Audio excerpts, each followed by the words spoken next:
Hey there, horror movie tea sippers. The following podcast will contain spoilers for the movie we are about to review.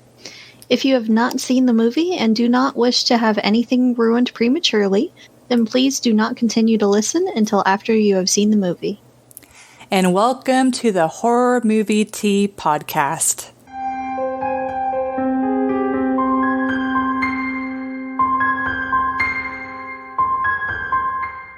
And this week we are covering The Boy 2. Since I did the synopsis last week, do you want to go ahead and start us off, Jessica? Sure. So, The Boy 2 is not a prequel, as you told me the last time. It ended up being a sequel Oopsie. to The Boy, and it is mostly about the doll. So, this family has a home invasion where the mom was injured pretty bad and the kid saw everything happen. The dad was out at the time. So then the kid has to be in therapy. He hasn't spoken for several months. I believe they said it was about 5 months. Yeah, it was. The mom had recovered and didn't show any scars or anything like that, which is good. Or at least physically recovered. Right. Definitely not mentally at all. Definitely some trauma on her end too. But the dad thinks it would be a good idea to go to a house in the country just to get away from the city and away from the house that they were attacked in and just kind of recoup and come together as a family. So they move out to the country for a little while, and while they're there, of course it's on the same estate as the house from the original movie, but it's supposed to be some kind of guest house that they never mentioned in the first one. Right. At all. And they're exploring the area, and the kid finds the doll. Buried, mostly, in the woods. And they bring him home and clean him up, and it's kind of creepy, but the kid likes it, so they're trying to get him to come out of his shell, and one night they hear him talking to the doll when he hasn't talked for months. They had just started talking about getting rid of the thing.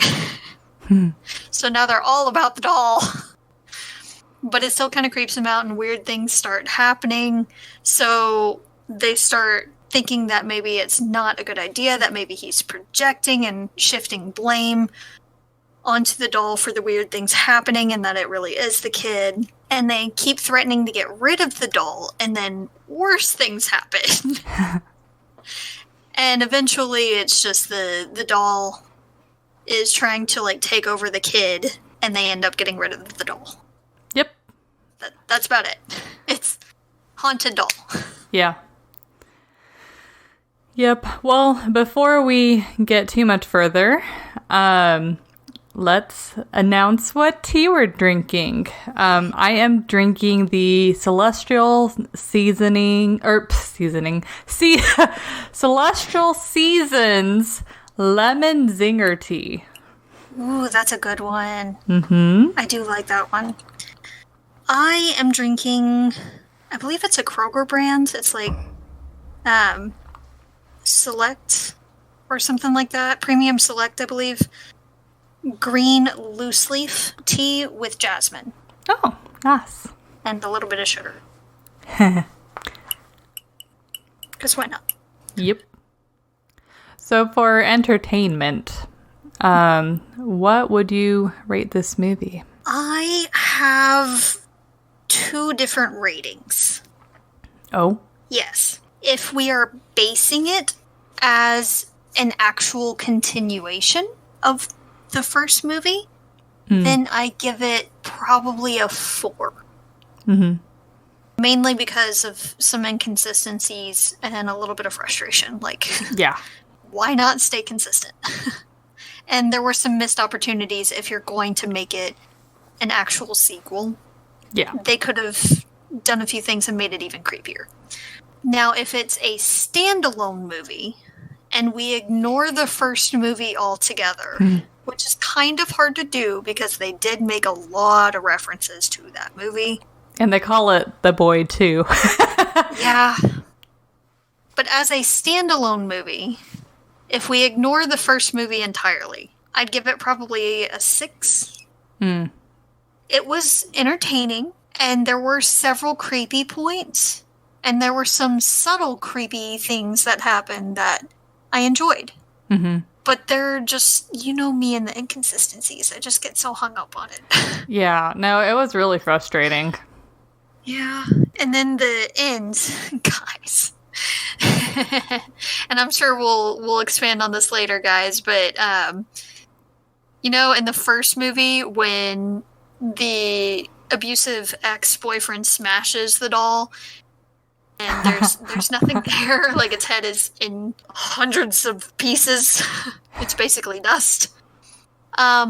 Someone smashes the head of the doll in this movie too, and there's something there.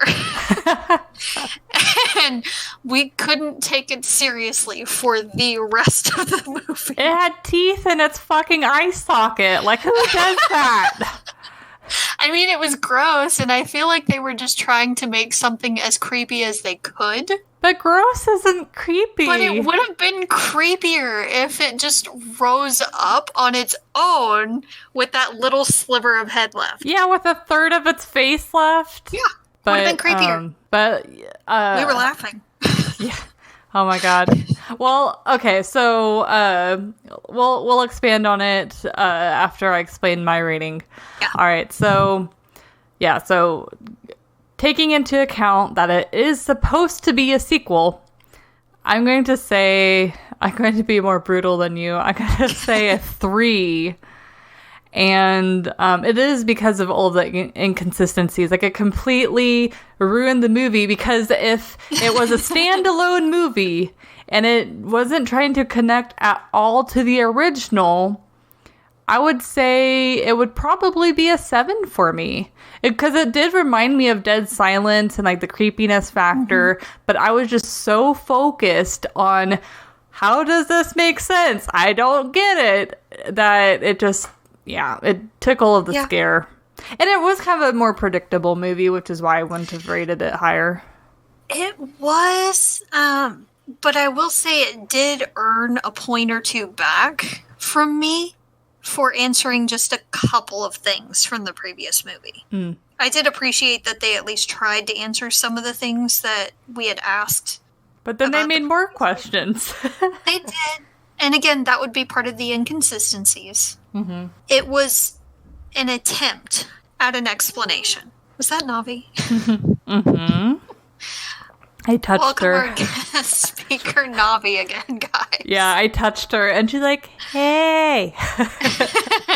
All right, so what are the biggest inconsistencies that you saw? Well, first, the fact that they make the doll paranormal, when in the first movie they made it very clear that it wasn't paranormal. It was just her thinking it was, because it was the guy, that she wasn't aware of moving the objects. And then also the fact that they're like, oh, this doll has been around for generations. It's like, no, in the first movie, they specifically say the doll doesn't come up until after Brahms dies. And also the doll was supposed to take after their son. Like, it was a brand new freaking doll. And then just, yeah. And then the whole, like, oh, now it has a face underneath its face. Like, yeah. That was the biggest one. Both of us were just like, why? Why is there something there? Yeah, oh my god. So many things. Yeah. And then they're saying how, like, the parents killed themselves from the first movie because of the doll. Like, no, it was because their son is crazy and and like wanted to keep the nanny for himself, or just Well, it sounded like they were already planning on committing suicide before the nanny even came. Yeah. They were looking for a nanny because they were expecting that. Yeah.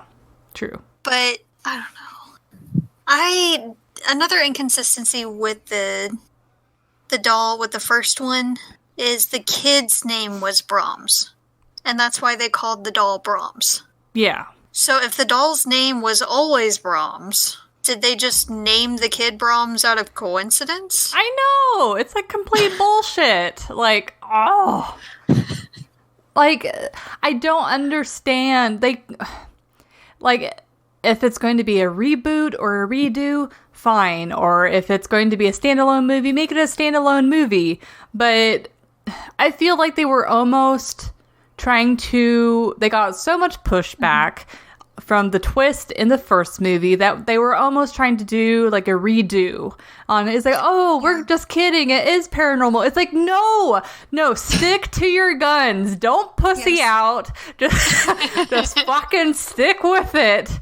And then if you aren't happy with what movie you made, then make another movie. If you make a sequel, that just makes both of them worse. Yeah, it's not following its own rules. Yeah, just... I don't like it. Yeah. Oh. Yeah, honestly, that was one of the missed opportunities that I was mentioning before, is if it really is going to be a sequel, then how much more traumatizing would it be for that family if it really was a guy living in the walls? Yes. And messing with stuff after they had that home invasion and dealing with the trauma from that. How much worse would it be for that family to find out that they had moved out to the country to get away from all of that trauma and issues, only to come into a worse situation? Yeah, because like now that... Because... I know in this movie they established that the son died, but in the first movie they make you believe that the son lived. And so going off of that assumption, you know, if we know that it's the son moving around the doll and not the doll itself, it would be tricky, but you could make it really creepy. And then once they found out that it was the son, like the mother and the boy would just like lose their mind. Yes. Like, and if anything, but how much creepier would it have been? Well, what would be a cool little concept is, since they quote like lost to the burglars and they had all that trauma, well, what if, you know, if it was the son and they found out it was a son, then it's the mother and the boy team up and then they kill the son for once and for all. Like, that would be a cool little like triumph. Yeah. They like took back their life. Exactly. Yeah. Like I said, missed opportunity. Exactly. Like, I mean, I know a lot of people really wanted it to be like a cursed doll kind of thing in the first movie, and I think that's probably why they went this direction for the second movie. Yeah. But I actually really kind of liked that twist in the first one. It made it more unique. That much scarier. Yeah. Agreed.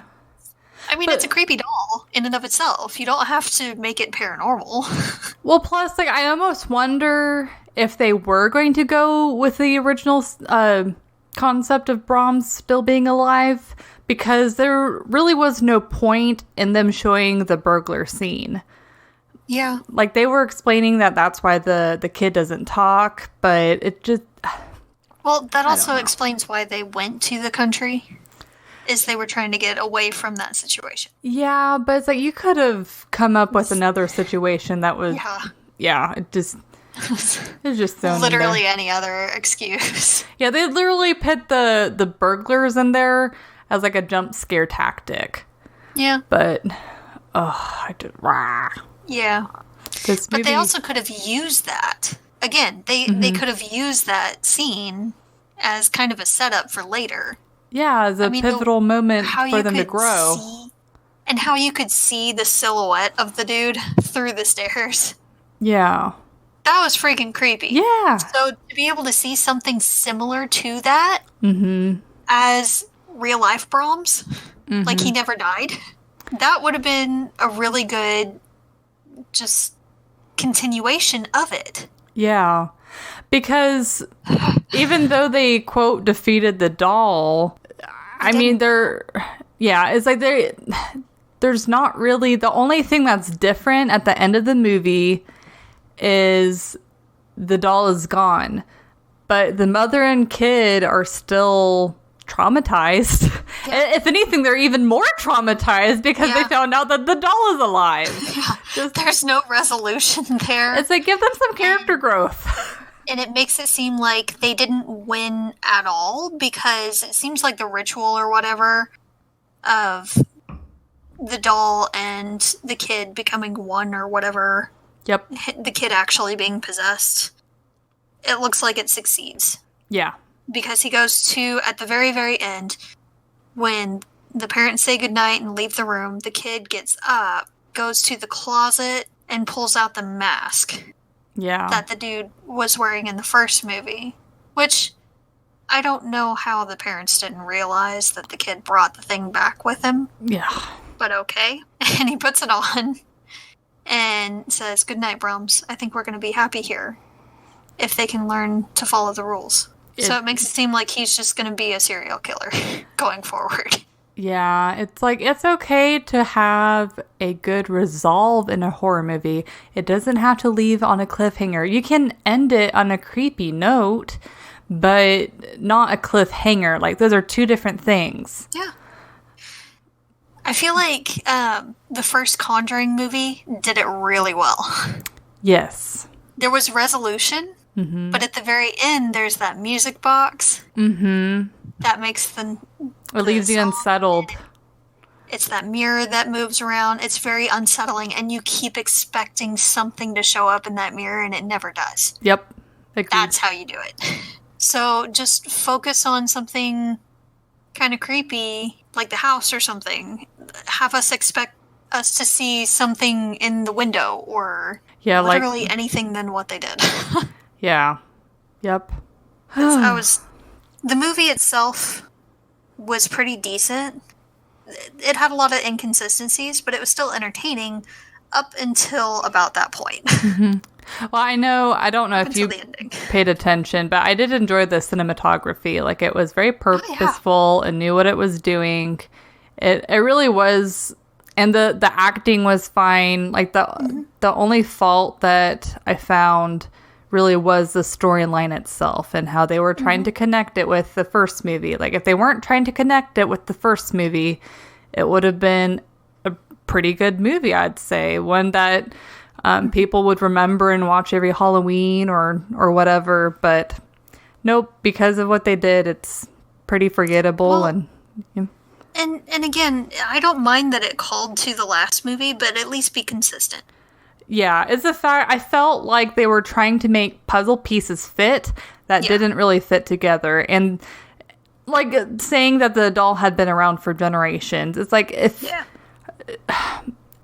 you know it's a sequel, then of course you know that the people that saw the first movie are going to see this movie. Well, then why would you like come up with a new story that the doll wasn't made after the death? And at least if you're planning on having a sequel like this and you want to make it actually a paranormal doll, then don't have them say that it was made in the dead kid's image and call it by the same name. Yeah. Say that he had found the doll shortly before all the stuff happened, and that would make sense. The way they were trying to explain the story is that the doll made the boy kill the girl. Yeah. On his 8th birthday, and then set the fire, or something like that. Yeah. Like, don't make the doll appear like a year after. That makes no sense. Yeah. Man. But yeah, it's like literally they got a different idea for the sequel, and then they decided to figure out a way to mash it up to match the first one. And of course, whenever you do that, whether you be an author, a writer for a film, what have you, it just doesn't work. No. And again, don't show the monster. It makes it so much worse if you don't show us. If you show us, it just ruins it most of the time. Not all the time, but most of the time. Like, we were laughing at the thing. Yeah. Let's be honest. We were laughing at it. I backed it up a few times because we were looking at this thing and trying to figure out what exactly we were saying. Like, yeah. Oh my gosh. That was stupid. But, and also, even though there were quite a few subtle moments that were creepy, they relied on them a little bit too much. Like, I like the idea on showing the doll appear in a different position, but not necessarily show it. Like, make the watcher guess themselves, or double guess themselves, and, wonder and not really know. I mean, it's just like whenever we were watching the scene of the boy playing the piano, and you're like, wait, yeah, that was good. But then there's other really scenes where it's like you see the boy smile or actually move his head. It's just like, no. Yeah. Like maybe once, maybe twice, but twice at the very, very, very most. Yeah, I mean, the smile thing was super creepy. Yeah. That one freaked me out a little bit. Well, especially since it was all blurred and out of focus. That one was good. And they didn't call attention to it. I really enjoyed that. Yeah. I love the subtle things like that when you don't draw attention to it. Mm-hmm. You just, again, like you said, make the audience wonder if you actually saw what you did. Well, that's like whenever the mother shines a flashlight on his face, and we're like, did his pupils just dilate? But then the mother didn't react, so we just assumed that was the video quality. Yeah, I wasn't, and again, it might actually have been the video quality. It's a very, very minute change, so I don't know if I actually did see that. If the pupils actually did dilate a little bit. Well, I was seeing it too, so Oh, good. I'm glad it's not just me. I don't think we were going crazy. I think it actually... But... And it was, again, a very, very, very small amount that I saw. And I couldn't really see it in the left eye. I saw it in the right eye. Our right. The doll's left. But I did back it up like 3 times. Just to check and see. Yeah. But other things like watching him turn his head, that's been done. Like, come on. Yeah. Like, really? We didn't need that. Yeah. Yep. I feel like we also didn't really need to hear the doll footsteps. No. I feel like that was a little overdone. You know, one concept that would have been kind of cool is have it almost like the first movie, to where you think it is the doll being paranormal and all this stuff is happening, but then the twist at the end is that the boy was the one doing it, and then he ends up like going crazy, or I don't know. Mm-hmm. That would have been good too. Yeah, I mean, he's traumatized. We could see it. Yeah, I would have accepted that. That would have been fine. A little bit of intrigue. Is he actually losing his mind? Is it a paranormal doll? Yeah. Is he developing like antisocial personality kind of traits? Yeah. That would have been better than the demon thing that was under porcelain. That was, you know what that was? That was weird and unnecessary and hilarious. I was just sitting there like, are they for real? It wasn't creepy. It was kind of gross looking. Like teeth in the eye socket. Like, I mean, that's been done, I feel like. Yeah, it's not scary. It's just weird. Exactly. Go back to Stephen King. We want scary, not weird. We have enough weird. We're weird enough. Oh my goodness. We don't need to add more weird. He wants poopy. Yeah. It also would have made more sense if it was the kid. So, like, when he was fighting with his cousin, and the cousin falls back on the broken piece of wood, that was really the kid. Like pushing him or something? Yeah. Yeah. That would have made sense. Yeah, like, I don't understand. Is like, did the doll move the croquet ball right behind him? No, he was just pointing it out. Like, if the ball wasn't there, the kid probably still would have tripped and fallen backward. The ball just kind of helped. Yeah. It became a Final Destination moment at that point. Yeah. Like, And he was okay. Didn't kill him. as far as Went we in the know. right side. No, they even said that he should be fine. Oh, okay. Well, I think it was mainly because the parents were smart and left the piece of wood inside his chest rather than be like, oh, we gotta take this out. Yes. Yes, that was a very good call. He would have definitely bled out on the way to the hospital. It was kind of a thick piece of wood, to be fair. Yeah, But it and was it's in the right right next to side his and- heart. Yeah. Well, it was in his right side. It wasn't in his left. There's a lot of, like... It was a flesh wound. I don't like, know. I this wouldn't get is stabbed in the one chest area- and be like, oh, 'tis only a flesh wound. It was more towards the shoulder. Like, it missed his lungs, and it wasn't anywhere near his heart. There's not that much else there. On that side. If it was on his left, I'd be far more concerned. I don't know. Okay. It's only a flesh wound. This is fine. It's not like his arm is off. No. But technically that is only a flesh wound too. At least according to Monty Python. Yep. Yes. But, I mean, I feel like they did try to explain it. They did. The way they went about it was a little subpar. Yeah. But there were just too many inconsistencies. Agreed. If they just stuck to the original story, it would have been super creepy. Yeah. And I think we would have enjoyed it more. But it was alright. I'm glad I didn't see it in theaters. Not gonna lie.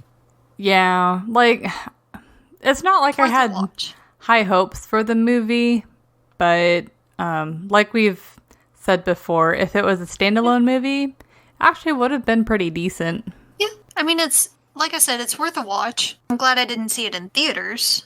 I would have been a little mad. Honestly. But I would watch it again. You know, one thing we haven't said is the scale for realism. Yeah, I was kind of dreading that one.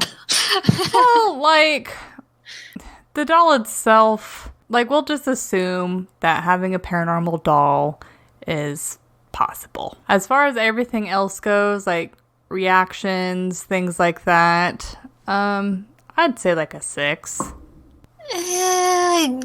I'd give it a 5. I feel like the parents weren't as concerned with some things as they should have been. Especially the dad. Like, the dad tries to Yeah. so much. And Like I get that he's very stressed having to deal with both of their traumas, but I feel like he was probably just as traumatized because as the man of the house, the father, he was not there to protect his family. So what did that do to his psyche? Yeah, but I mean, that's just like whenever the mother was talking to the dad about seeing all of those drawings about showing the kid killing them, and he's like, oh, you know, he just really, and yeah, I definitely It's agree a kid that thing. he. Scary pictures. This is fine. He's like, that's not just the kid. I never drew pictures of killing my like family. 8. He's like 8. Yeah. I'd be a little concerned. Yeah. You would think after what has happened, he would be a little overprotective at that point. Yeah. Yeah. But no. This is fine. Yeah, the Everything's dad was like the least realistic character. I guess Yeah. Joseph too, the caretaker or the groundskeeper. Yeah. He didn't seem that upset that his dog was, mauled. Yeah, and the fact that he's just like, oh yeah, I found my dog gutted in the woods. It's like, if I saw my animal gutted in the woods, I would be broken. It's like, I don't care if it was just a hunting dog to you. You would still have some sort of level of emotion. World would burn. Yeah. The world would burn. But you know how I am with my dogs. Yes. So. But yeah, and she had seen the images, the pictures that the kid drew of the dead dog. After hearing that, wouldn't they be far more concerned and be seeking, like, serious help and all, maybe even having him committed? Yep. I mean, the psychologist or psychiatrist was even telling the parents, oh, if that stuff is happening, I need to see him in person. But then that never went anywhere. Never happened. Nope. Yeah, not at all. In fact, I don't think we heard from her again after that point. I don't think we did. I think they just forgot she existed and moved on. Well, the mom tried to FaceTime her, but she wasn't available. And it was like the middle of the night. So, I mean... Yeah, like, rude. Yeah. I'm sleeping. I probably wouldn't be available either in the middle of the night. I know, I wouldn't be. But, no. No. There were just... They didn't seem to take it as seriously as they should have, I feel like. I feel like the mother was reacting about the same that I would. Like, definitely very concerned, but not overreacting, just kind of trying to take in stride. But the dad, he... The dad drove me nuts. Yeah. And it seemed like he focused more on his wife than the kid. Yeah. Like, yes, she was traumatized. Yes, she is upset about these things, but she's upset for a reason, so maybe listen to what she's actually saying. Well, plus, like, I don't feel like the dad took the whole situation seriously until he was at the bar, or was it a family member? Anyway, they're talking about Crazy Joseph, which was the caretaker. It was the hospital. Yeah, and then the dad's like, oh no! Like, really? Yeah. This should not be a surprise if you were listening to what was happening. Yep. But the dad also, like, at one point, he looks at the pad that the kid uses to draw and write things in, and the pictures that the mom saw of the dead dog and the kid standing over their dead bodies with a gun and all weren't there. So he's seeing the other semi-creepy drawings that he's done, and he's not seeing the ones that she saw, the really bad ones. Yeah. And he's like, so what, he just ripped them out? Yes. Yeah, especially... He saw the mom looking at it. What is the first thing that he would do as soon as he gets the chance? Yes. He's going to get rid of those drawings. Yes. Agreed. I mean, I would do that as a kid. Yes! I probably did do that as a kid. That's the most logical thing. Yeah. Even as a kid, like, oh, I'm going to get in trouble if my dad sees this. My mom already saw it. She's probably going to tell him. Need to get rid of it. Yep. Hide the evidence. It's not that big of a stretch, dude.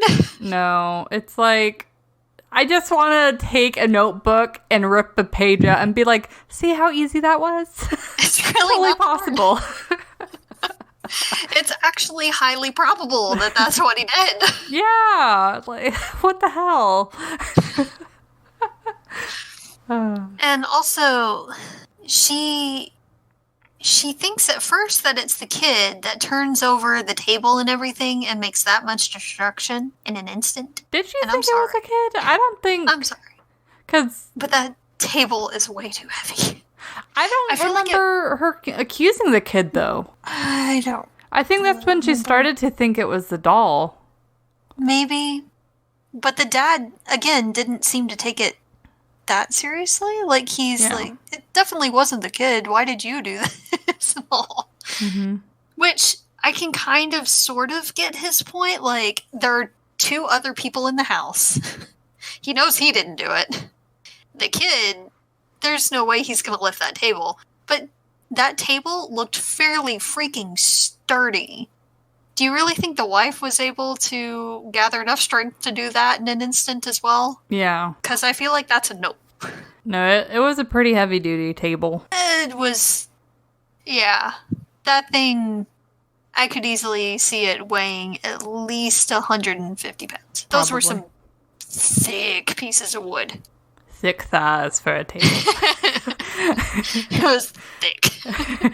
Damn it. That was, yeah.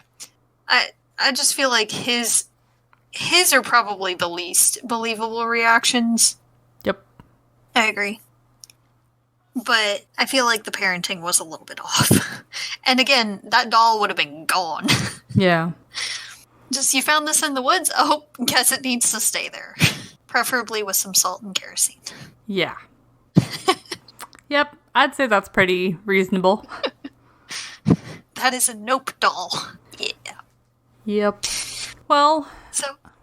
Huh? Go ahead. I was just gonna say, like, if you just don't watch the first movie and jump into this one, you actually might enjoy this movie. But if you've seen the first one and now you're watching the second one, good luck trying not to, like, rage. Yeah, while you're watching it. Also, if you're watching this without having seen the first one, I agree, you probably will some good entertainment out of it. Try not to laugh too hard at the demon head toward the end. But other than that, as a standalone movie, it's alright. Yeah. Yep. Well, I don't have anything further. How about you?